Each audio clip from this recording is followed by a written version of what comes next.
Hi, everyone. Welcome to today's Michigan Engineering DEI lecture, an important element of our People First engineering focus, where we are committed to engaging the entire community, learning and growing together.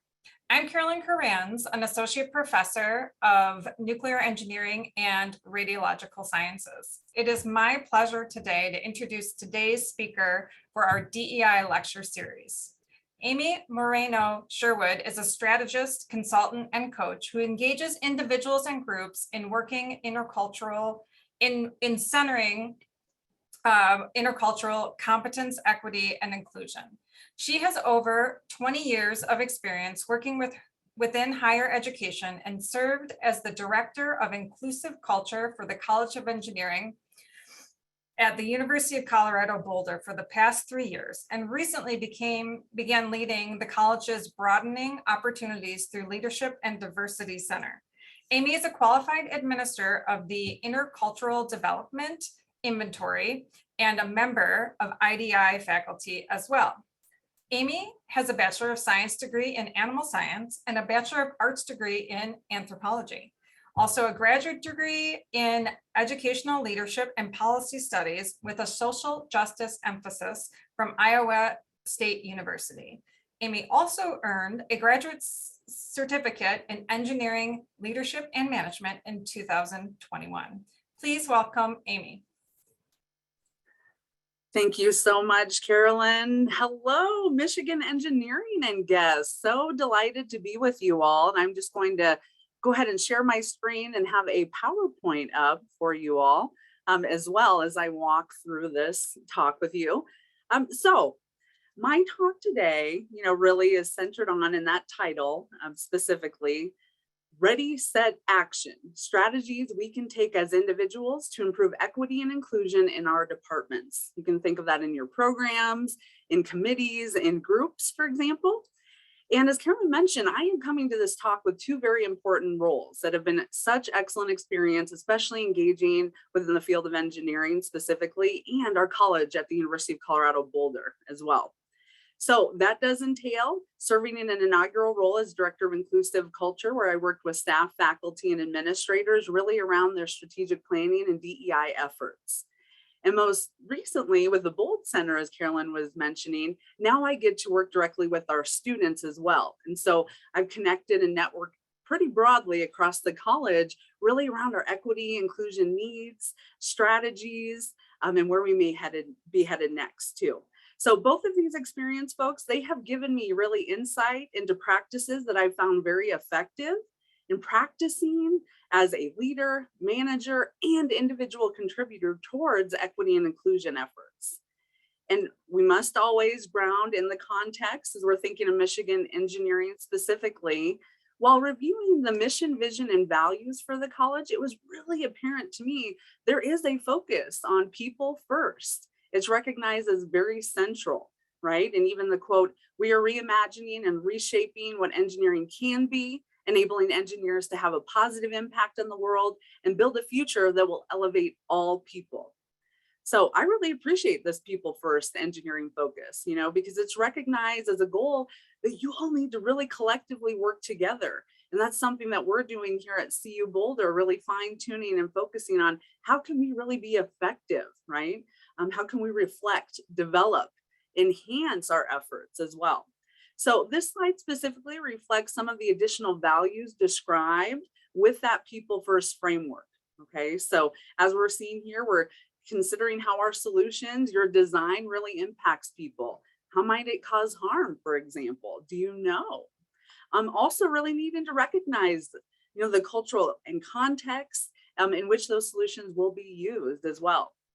It also involves that ongoing process. Guess what? We need to interact with others. We need to do that appropriately and effectively. Really looking at the differences as strengths and really develop and use that equity-centered engineering lens. And that is recognizing that different people need different things, that different policies and practices actually can create barriers for some folks. So we need to continuously unpack, try to identify and mitigate any of those barriers and impacts as well.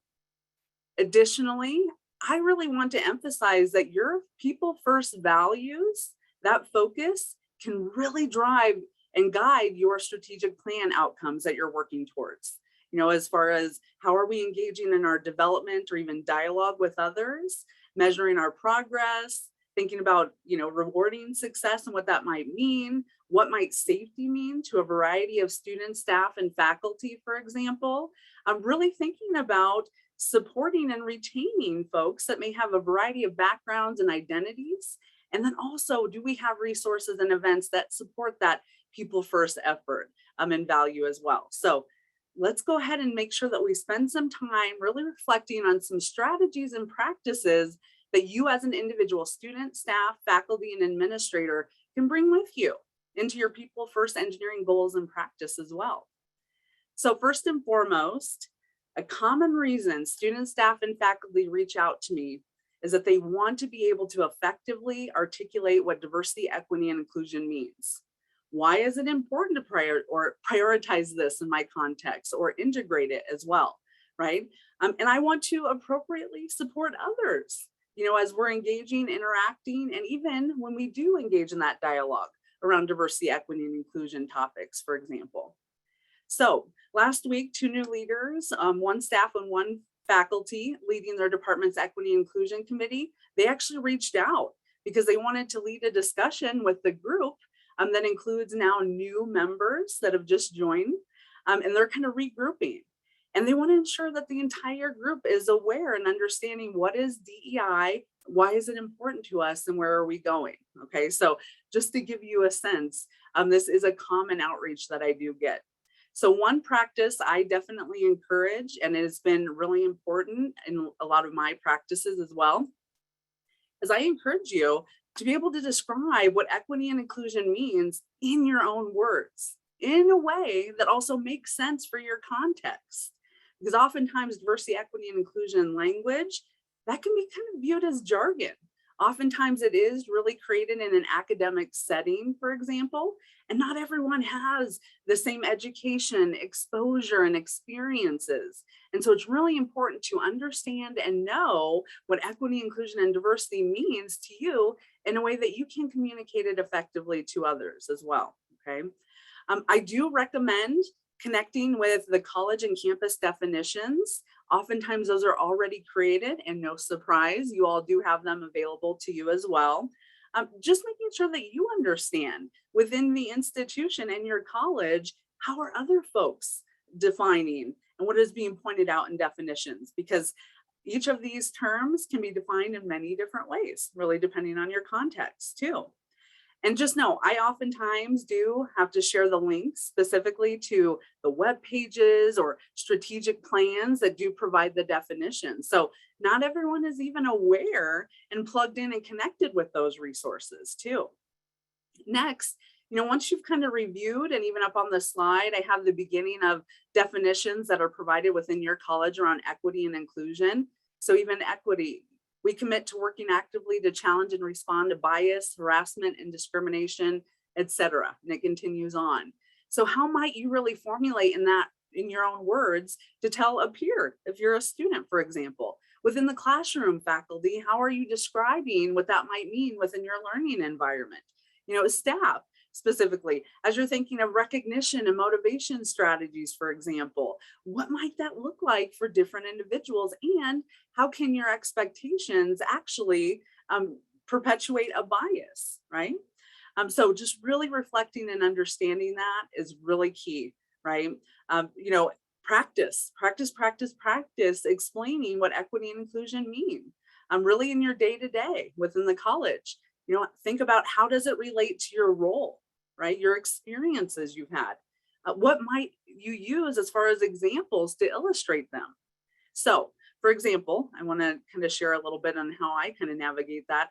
I often talk about inclusion being an active process of creating and maintaining a sense of belonging, right? That others really feel that they belong to the space, they feel a sense of belonging to the group and people. And also in this definition, also recognizing and honoring cultural similarities and differences. So ensuring that I am mindful of my communication style, right? The styles of others, how I might engage with, more or less emotional expressiveness, depending on what might be appropriate to really convey my message, for example.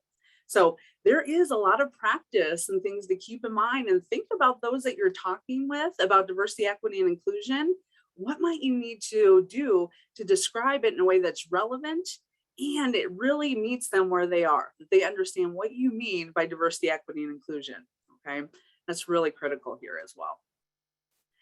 A second practice is oftentimes to really make sure that connecting people first engineering to your own personal values and beliefs.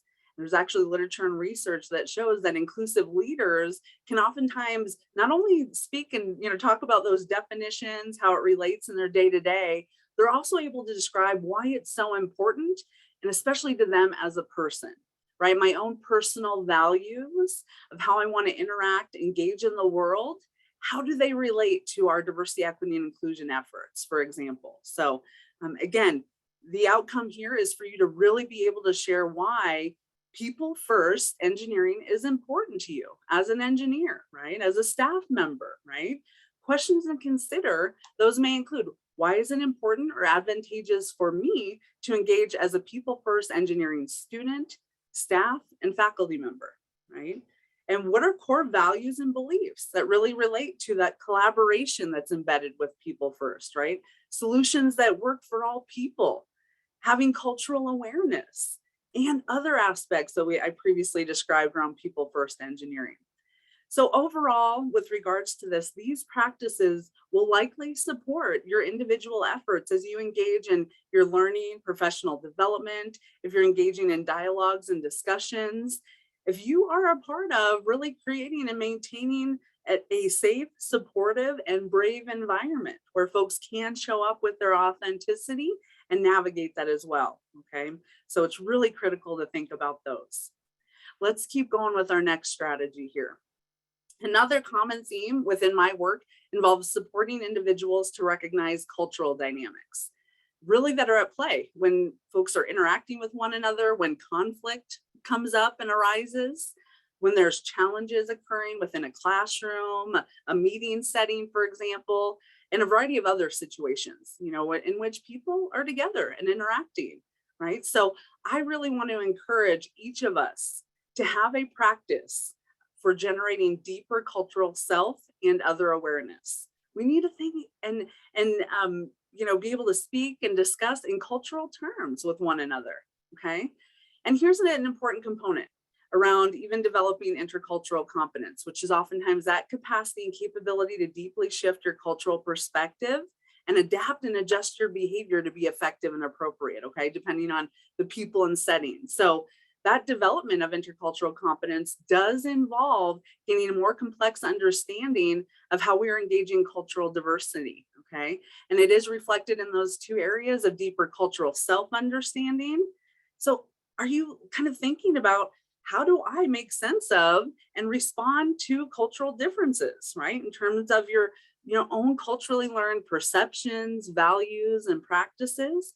Think about that when you recently encountered or engaged a comment, an idea, an experience that may be new, different, for example, than what you may be used to or value, for example.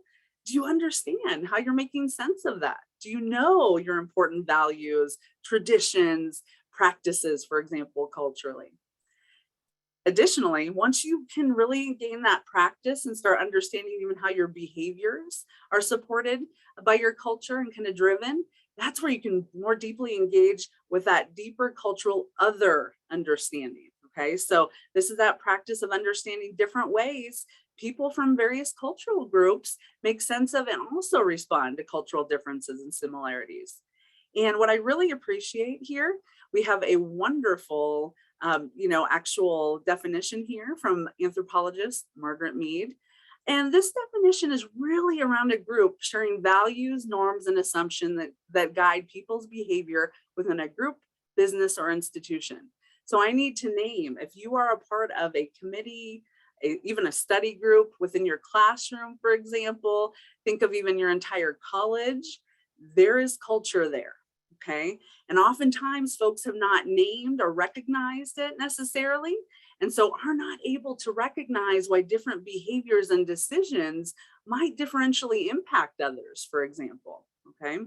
So keep in mind, culture is very broad.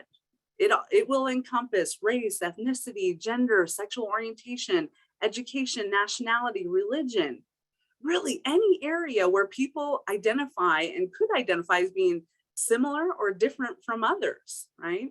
And it's important to recognize that our ideas and behaviors are culturally grounded, okay? That means our values, norms, and assumptions, what we really learn, we tend to then create, and then they are reinforced oftentimes by our environments, okay?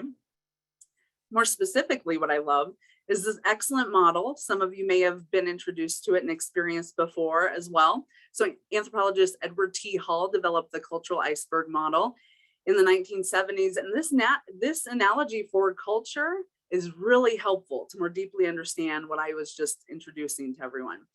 So most often when we think of culture or folks are kind of interacting, we may tend to focus on kind of the more visible aspects of culture, right? Or I also say, you know, aspects of culture you can take in with your senses, right? Kind of through exposure, if you will. And oftentimes that involves kind of recognition, appreciation, curiosity around things such as food, clothing, music, history, for example.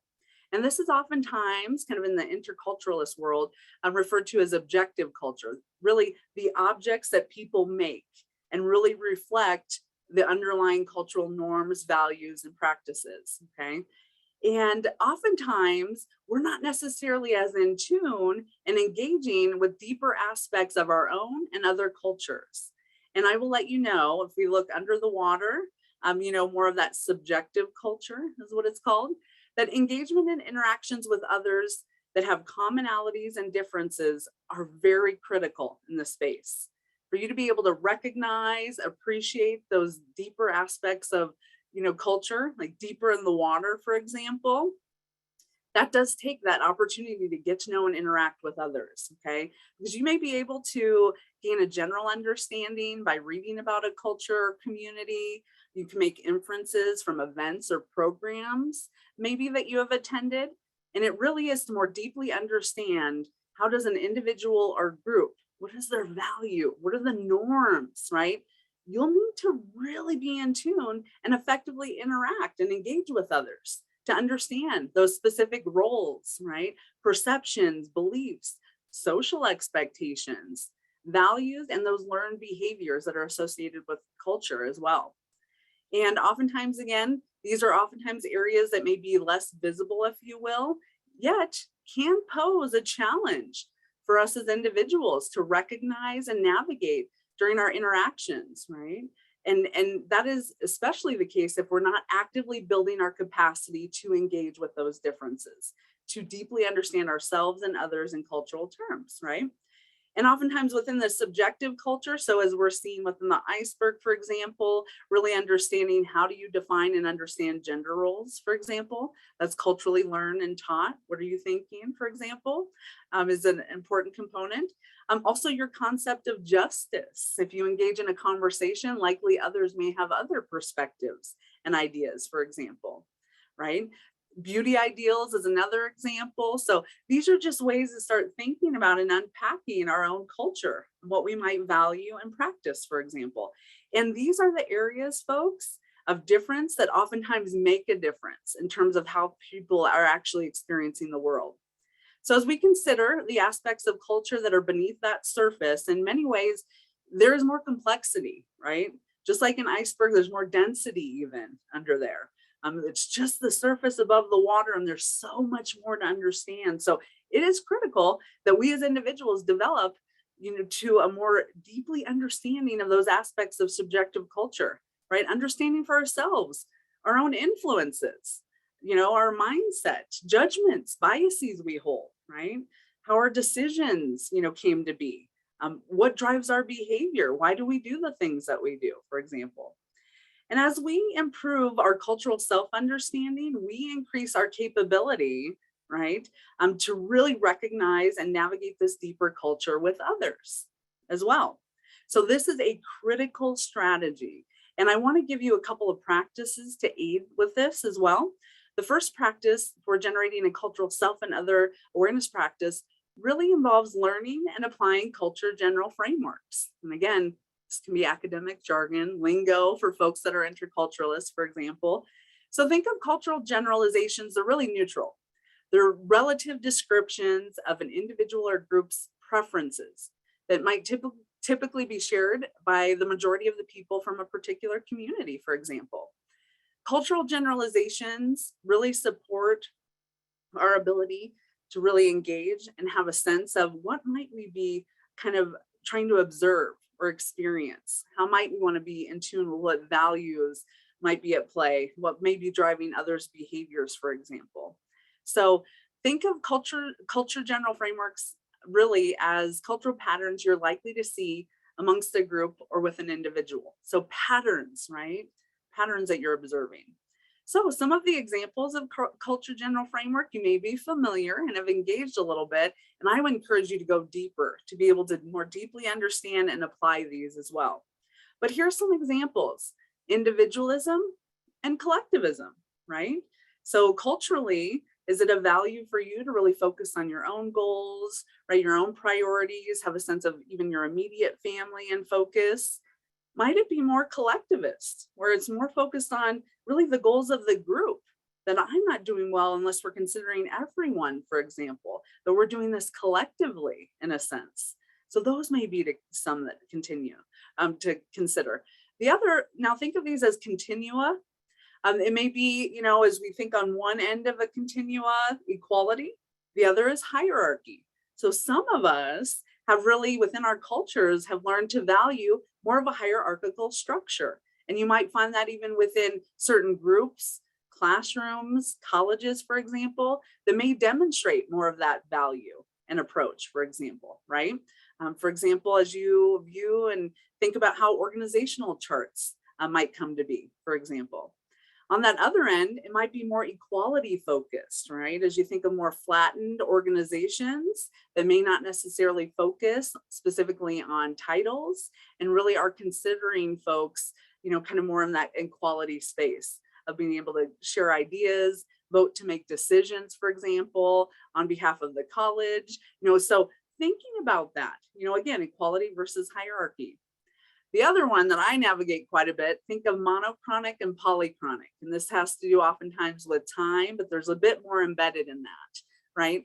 Monochronic is very much, let's utilize time, more of a linear kind of process of planning, for example. Time is seen as central to help guide kind of your day-to-day. Whereas polychronic, I will let you in on a little secret. My mother used to have to lie to us when we had to be places. She would give us very early times to get to places because in general, culturally, time is not as important necessarily. It's more about the people we're with, the relationships, and oftentimes it can be a bit more fluid, for example, right? And it's really important to know that because as you can imagine, if you were a manager or supervisor of Amy coming from a monochronic culture, and I am, more polychronic culturally in my patterns of behavior, there can be some judgment. There can be some bias that perhaps I'm not being quote unquote professional because I'm not necessarily centering time. They may expect that their definition and thoughts of what on time means might be the same for myself, for example. So it's really important to be able to name and understand those cultural dynamics. Just a couple more, thinking of more task focused on the continua. On the other side, relationship focused. And then finally, emotionally expressive, more emotionally restrained. So thinking about what you were taught with regards to your emotions. Are you trying to manage, keep those in check? Maybe they're a really important part of how you need to communicate. They have to be there, for example. So to explore this, really consider conducting an internet search, right? Try to identify and learn more about various culture general practices and patterns. And that will help illuminate and kind of expand your vocabulary, deeply understand them. And I encourage you, think back to our last practice, try them on, right? Try on those cultural patterns and values to determine if your values and behaviors may be more reflective of any particular pattern you've identified. Consider examples for, of how you show up in your day-to-day practices and interactions, where you've even learned to value and practice such behaviors. Why are they important to you? And it can also be helpful if you have a colleague, for example, or a peer, that you can really share what you are discovering about your culture, right? And how your culture really influences your work. Be able to name and describe that with others is a great check-in, on your use and with this practice, for example. Okay, so the next practice, this is really important to better understand the groups and cultures you are a part of and those that are different from yourself. So think about yourself as an iceberg. Like Amy is an iceberg. I need to think about, who am I spending time sharing my water with? Who am I interacting with? Who are the icebergs around you? What are their cultural values, beliefs, traditions, roles, and practices that may even have an influence on your own? Okay. Additionally, consider this. Think of Michigan engineering as its own iceberg. What are the dominant values, traditions, roles, and expected behaviors that you've noticed? So for example, within STEM culture, there are some that do identify more of a dominant culture within STEM as being individualistic, a bit more cold, and also task focused and a bit competitive. So let's think about that. We need to be able to deeply unpack and name what that means, all the way through our decisions we're making, policies, for example. And let me give you an example how important it is to keep those in mind. So with regards to competition, early on when I joined our College of Engineering and Applied Science, I noticed that folks wanted to have different competitions to engage students. It was quite frequent, and let's give prizes, etc. So I was able to name and describe this as an aspect of STEM culture and how might we shift it to be more collaborative and cooperative, especially as you talk about your people first values of collaboration. We need to name what that means in our interactions and behaviors as well. So thinking about, what does equity and inclusion mean for students, staff, faculty, and administrators whose cultural patterns tend to be more collectivist, relationship focused, more collaborative, for example? How is the classroom including these cultural values and practices, for example? If you have, and you likely do, for example, students that may have patterns that are more collectivist and wanting to collaborate, work with others, do you have learning opportunities that engage with that, for example? I know I keep hearing from industry folks more and more, they really do value our graduated engineers really being able to work effectively in groups and with a variety of folks and interactions. So is that practice being built in and integrated in the classroom and the experience? Okay. So it can be really critical, to be able to describe the dominant culture for the college and consider for yourself, are there any similarities and differences for your own culture, for example? Might you notice that you tend to be more individualistic, for example? Is that the dominant culture that you would say, with regards to the college, in which it's expected you demonstrate your GPA, you do your test on your own, for example, you're responsible in this role, staff member in this project, to do that and have the outcome, come back and share it with us? Is that more individualistic? And then how does that really compare or contrast with your own cultural values and practices? Okay. There are many differences, that may be occurring. And what can happen with when you're not in tune and naming and discussing that dominant culture, it can actually be utilized as kind of the norm in ways, and it may actually minimize other differences, for example. Okay. Because those, that might be members and really relate to that kind of dominant culture, for example, they oftentimes will engage with those many, similarities. They may not even think about the environment or themselves in cultural terms because everything's pretty familiar and similar, for example. So they're not thinking or reflecting on behaviors or even the college in terms of culture.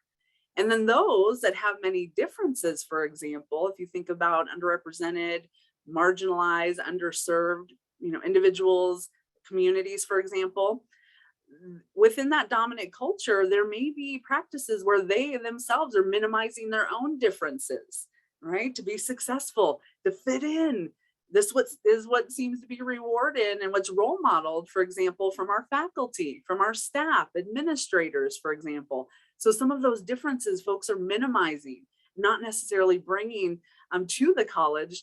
Wow, could we really be missing out, right? So finally, it can be beneficial as you focus on your cultural self-awareness practice here to begin identifying and exploring those cultural communities that you do not belong to, and you would likely benefit from having a deeper understanding, especially around their culture patterns, different issues, hot topics, etc. So think of cultural groups represented within your students, staff, faculty, and administrators. Think about this. Let's reflect. What cultural groups could you yourself spend more time learning about? Right? How are you going to go about that? You know, what activities and events might you attend to gain that greater exposure? What experiences might you really lean into to cultivate and engage more intentionally across cultures, for example? So it is really critical here that we are focusing again on that cultural self and other awareness practice here overall. And then this leads to the last for our talk today. And this is really around enhancing your perspective taking craft, okay? And I'm sure that many folks have heard about, we need to be able to engage diverse perspectives, different ideas, thoughts, and approaches. This is a craft. It is a practice, okay? And it continues to be a strong focus on our campus and within our college. So I want to invite you to consider these reflection questions with regards to your perspective taking practice or craft here. How effectively do I consider perspectives that are different from my own and or I may not agree with, right?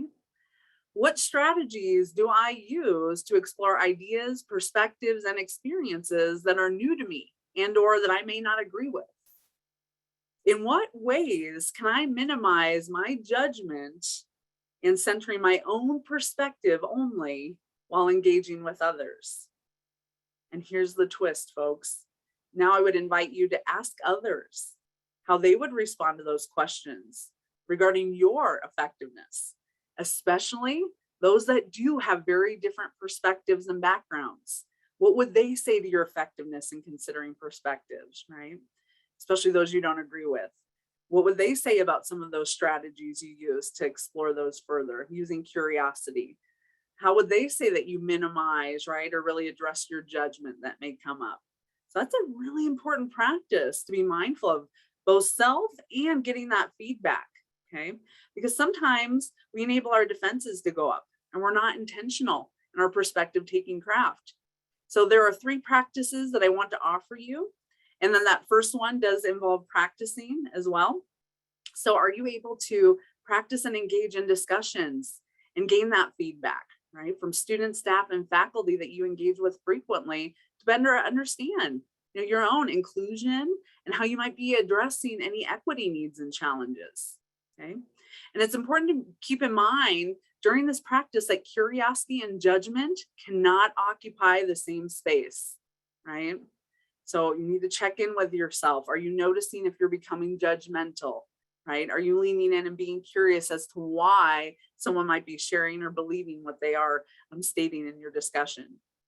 So here, be very intentional to check in with your active listening capabilities.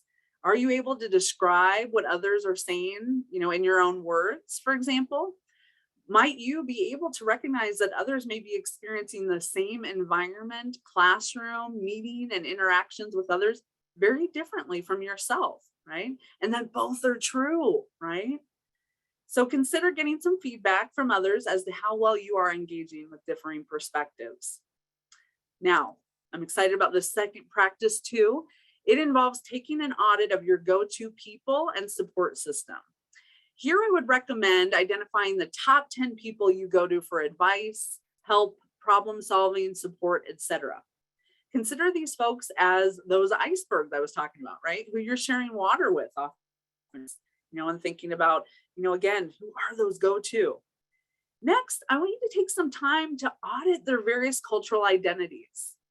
You know, really reflecting might their cultural identities such as national origin, hobbies, race and ethnicity, age group or generation, etc., might those be similar to you, different, or are you unsure? You're not even aware.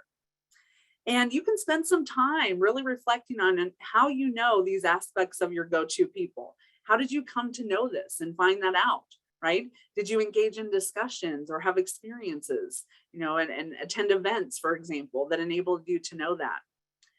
And then also reflect on why might you not be aware of some of the cultural identities for some of your folks? Why might that not have kind of come up even as you've interacted or discussed, for example?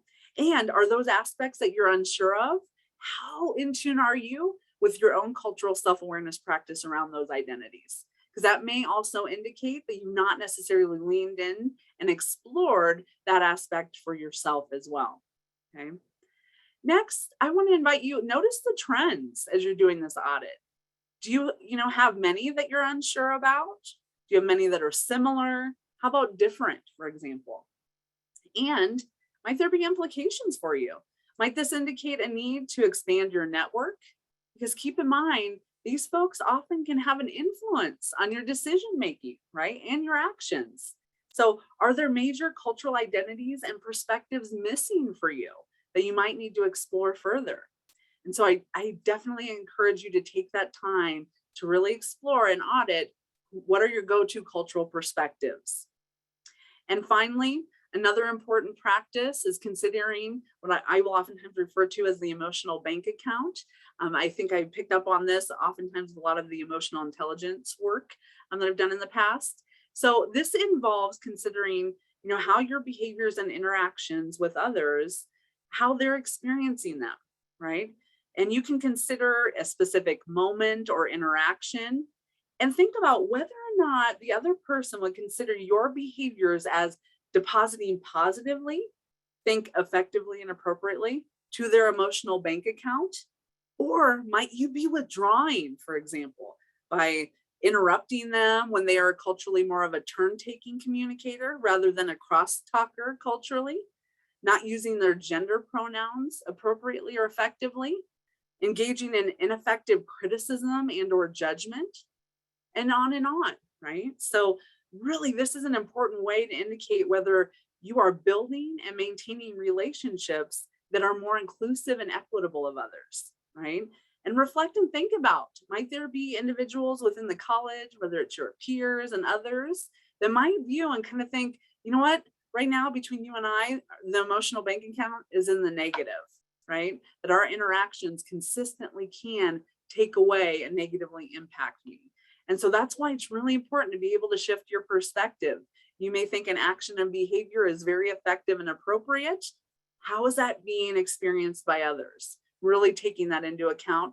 And so consider that balance of your emotional bank accounts, especially with those that you are interacting with quite a bit as well. And overall, folks, I am hoping that these strategies and practices that I shared with you today will really enable you to continue to enhance your capacity to more effectively connect and have a deeper understanding as you engage people-first engineering. So it is my hope that you may have the capabilities while engaging with others to be more effective in applying this newer model for connection that I'm currently working on with a colleague. And with regards to this model, by focusing on those strategies and practices, this is what I'm wanting you to be able to do. I want you to recognize that important difference, issue, or challenge may be occurring or coming up, and that you have a willingness to continue engaging with others. Utilize curiosity to more objectively identify the needs, challenges, and barriers for your equity and inclusion work. As we move and go into feel, I really encourage you to be able to analyze and describe your emotions if they're present there. Explore the causes and impacts on your own behavior, and consider how you're managing your reaction to those feelings and emotions. As we look at perceiving what is happening with others, this is where we're engaging our perspective taking, that you're able to describe the other's perspectives, right? From their own lens, not necessarily from yours. With regards to reflection, can you reflect and consider, how will I bridge between their perspective and my own, right? Especially if we have some important differences here. How are we finding places of possibility and connection amongst those differences? Then I want you to be able to intentionally choose, how do I align my behaviors and actions with my intention? How can I identify important boundaries for myself and communicate that effectively? How can I gain a deeper self-awareness of my needs here? And this will lead you to then consider that about others. And here you're determining what are actions that will promote connection and serve all needs, right? Thinking of all of the perspectives. And then that leads you to then take effective and appropriate actions in alignment with your intentions, right? Considering the other needs and perspectives of others. And this can involve implementing new strategies, ways of effectively bridging differences and really creating those deeper connections for people first engineering.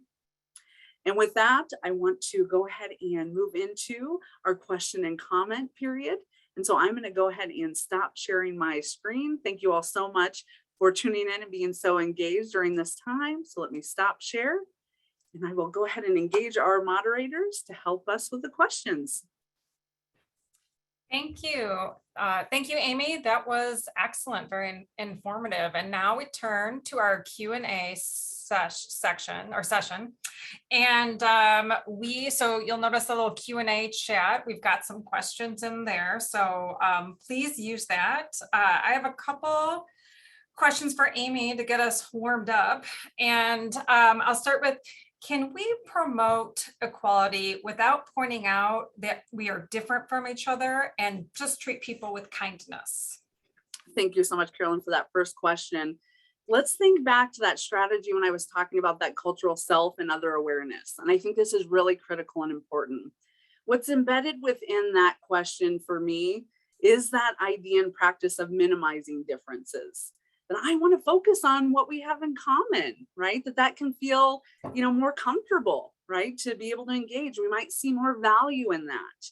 And what happens is, if you're a member of the dominant culture, a lot of those commonalities and similarities may be all around you, for example. Members of non-dominant communities oftentimes have differences then that with that in that question around kindness is stating, hey, and can't we just be kind, right? It's kind of recognizing that, hey, can't we all have the same experience? Can't we all essentially be similar and the same? And it's not necessarily acknowledging, for example, Carolyn, what it means to be kind to you, those deposits in your emotional bank account, likely you'll have some differences to what my bank account might need, right? May use a little bit different coinage, right? Or different things that we would, use to deposit. And there lies in an important component, folks. We do have similarities and there are differences. And if we're leaning into and really just feeling comfortable with what's in common or similar, we are missing quite a bit. And others can really then experience a sense of not necessarily being seen, heard, recognized in a lot of sense. And oftentimes what that can lead to is other folks saying, hey, what about me? Hello, you're not recognizing. That's great that you thought that meant kindness to me, but no, that's not working out, for example. So I really appreciate the question. It is, not uncommon for me to get questions like that about, can't we just focus on we're all human, let's all treat each other with kindness or respect. And again, those are cultural values. We are taught how to behave those. And you may not have connected or know the behaviors that may be meaningful for others around you as well. So appreciate that question. Thank you so much. Yeah, thank you, Amy. I really that concept. I really like that concept of the emotional bank account. I'm gonna think more about that, mine and others as well. Thank you. So another question is, how do we help participants, often white or in the majority culture, notice when they are being defensive? And what do we do with it versus let it lead the way? Here, I think it's really important to be in tune, again, with culture. How are folks communicating? Because there lies in, and you're going to hear me say, this will really depend. If you are in a context, it will depend on the rapport, the relationship, the experiences you've had with others to really inform how you might go about addressing that, for example. So culturally, I tend to be a more direct communicator. That means I take responsibility for conveying the message. I prefer to talk face to face, or I want to write out my meeting. I'm taking the responsibility for that meeting making, right, as a deliverer. And knowing that if I'm engaging with another direct cultural communicator, let's say we have some rapport, we built up, some experiences within that realm, that may be leaning into my curiosity and just checking in.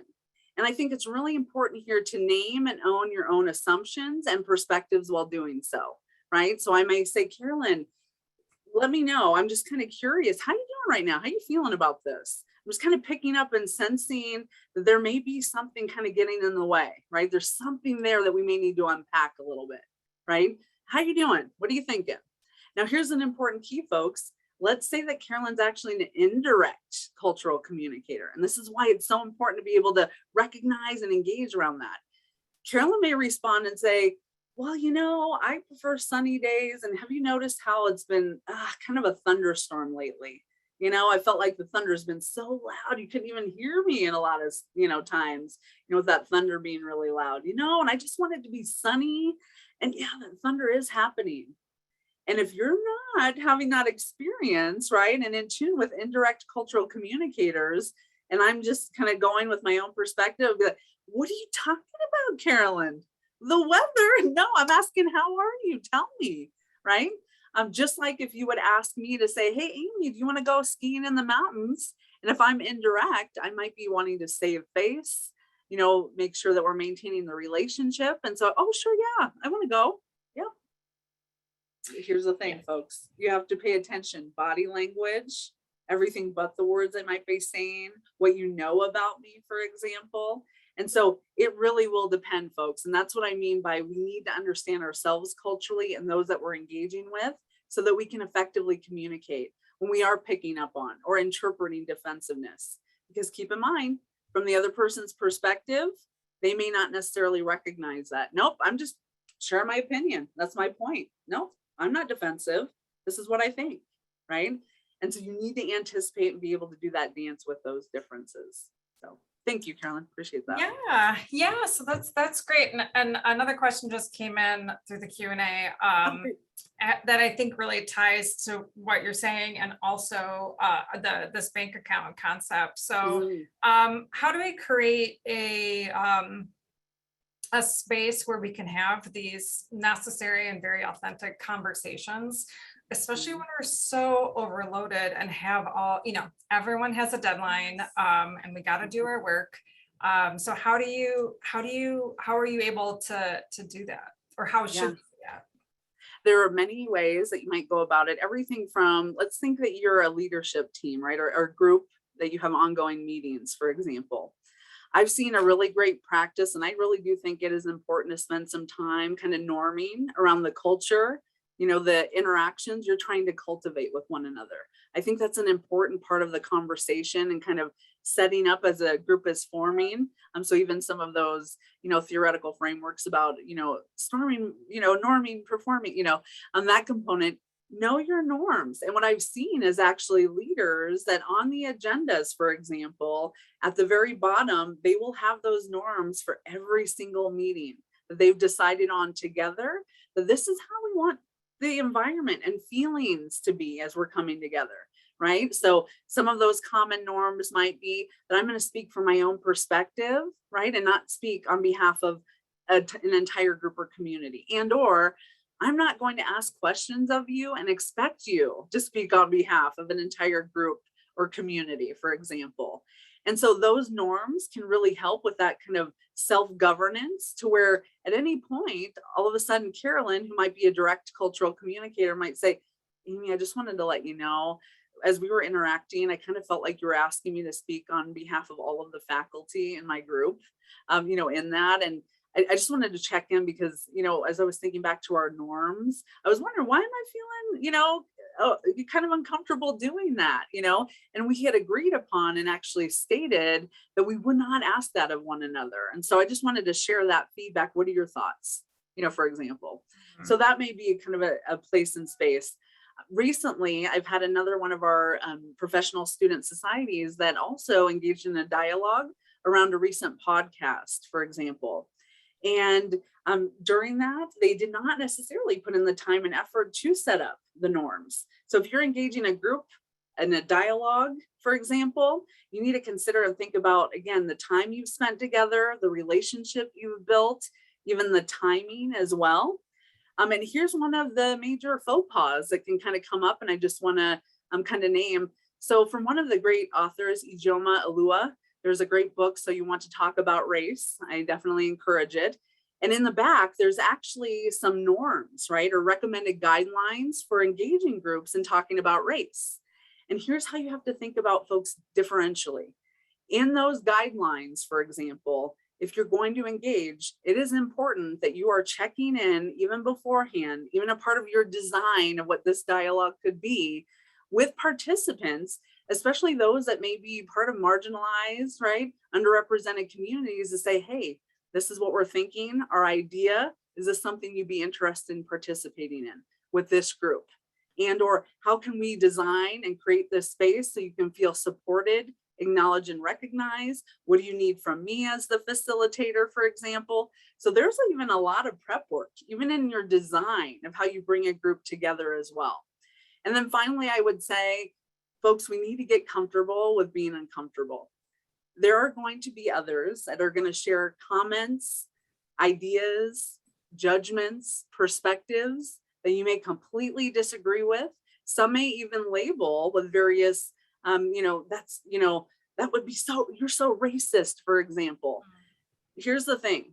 We need to acknowledge, right, the systemic oppression that is our reality of our country. And what that means is oppression anywhere means there's oppression and impacts all of us, right? And that does include, because we still have quite a bit of segregation across the United States, folks are not necessarily gaining education, exposure, and experiences across difference.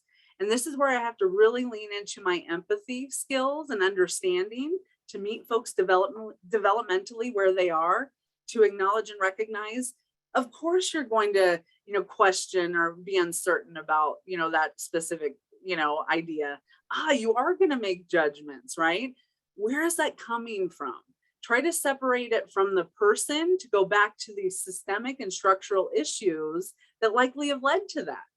And so this is when I talk about conflict, trying to make sure to separate that out from the relationship and just focus on the behavior, the issues. Try not to tie it or label people, especially because, and I'll end with this, I oftentimes have to talk with folks, especially when I'm doing coaching, what is our role, right, as an educational institution for those opportunities, that we learn, that we step on each other's foots, right? That I may ask a question that someone else is like, what, you don't know this? That is part of being an educational institution.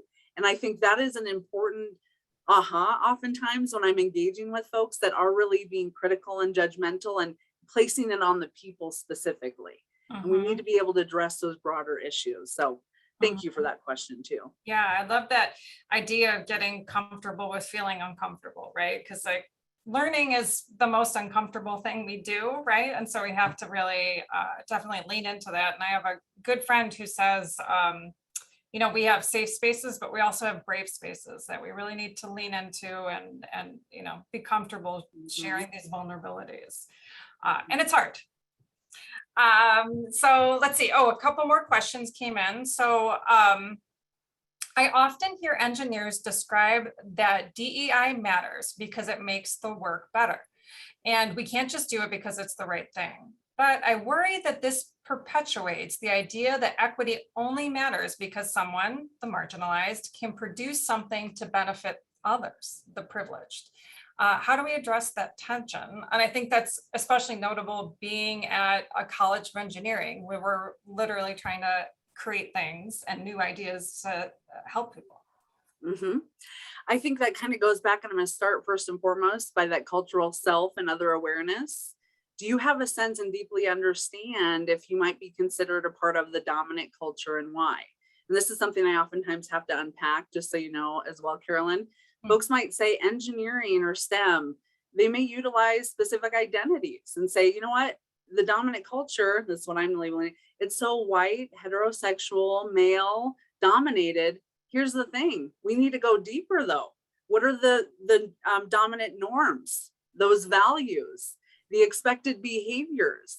You have to deepen and not necessarily just utilize specific identities, because what you're ultimately doing is assuming that others are mapping to what you're thinking and your perspective, for example. And I think that is really critical and crucial to be able to unpack and understand.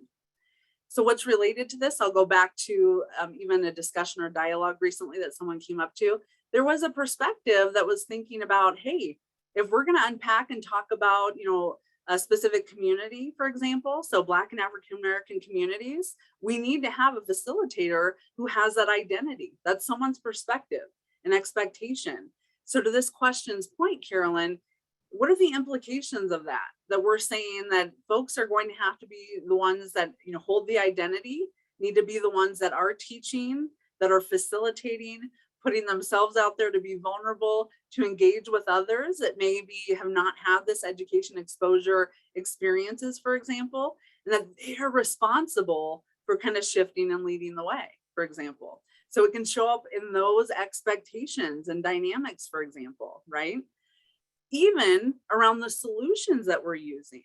If you do recognize that you are a member of more dominant cultures or identities, even the ones that I was just even listing, for example, that is why that other awareness is so critical. Oftentimes folks say that diversity, equity, inclusion, it's going to enhance profits, innovation, all of these components. You need intercultural competence development and of a focus, right? Because the idea of just having diversity and then we just need to keep enhancing and increasing diversity and we're going to get all this innovation and magic, unless you have the skills to appropriately and effectively leverage, recognize, and value diversity, right? Really create that sense of belonging, within that space and place, for example, you're likely not going to be very successful even in your retention strategies, right? Or having folks that are underserved and underrepresented want to stay in collaboration and working with you, for example, with projects. Mm-hmm. And so I do want to emphasize here, we need to be mindful who we're expecting and asking to do the work, right? Meaning, what are the specific identities? And here's something that I bring up to our group. I'm panning and noticing certain trends and identities of who's showing up and doing DEI work. I'm not sure if you all can kind of think and reflect. And how often is it individuals, they themselves hold a marginalized identity, right? Underserved identity, right? And that's more so, we need to do this because it's about my existence and ability to navigate this place. I don't have a choice, right? Whereas others who are part of the dominant culture, you can choose. And are you being a champion? Are you recognizing this dynamic and this added burden that's oftentimes placed on underserved and marginalized communities? And that is a big awakening recognition, because there is multiple, double, triple burden. Our faculty, staff, students of color, for example, they're connecting, mentoring, supporting others. They're doing much more work without necessarily being recognized, compensated, right? Even getting additional resources and having to do kind of grassroots kind of support within that component too. And so again, you likely are aware, even within your college, even your culture survey, employee engagement survey, what are some of those needs and how are those specifically being addressed, in your strategic plan and actions? So that's a good one. I could talk all day about that. Yeah, no, that's fantastic. Thank you so much. Unfortunately, that's all the time we have for questions. Okay. And thank you so much, Amy. We really appreciate you taking the time to join us and talk to us and on this very important topic. And for everyone online, thank you for coming. Our next DEI lecture is October 19th at 12 p.m. It's going to be featuring Assistant Professor James Holly Jr. Additional information will be coming out in email, so please watch for that. And we really hope to see you there. Michelle just dropped a survey in the chat. If you would take that, we would really appreciate your feedback. And thank you, everyone, and have a great day. And thank you so much, Amy. It was great meeting you. Oh, thank you. Take good care. I could keep talking to you too, but let's do it. Reach out anytime folks need anything. Take good care. Bye. Thank you.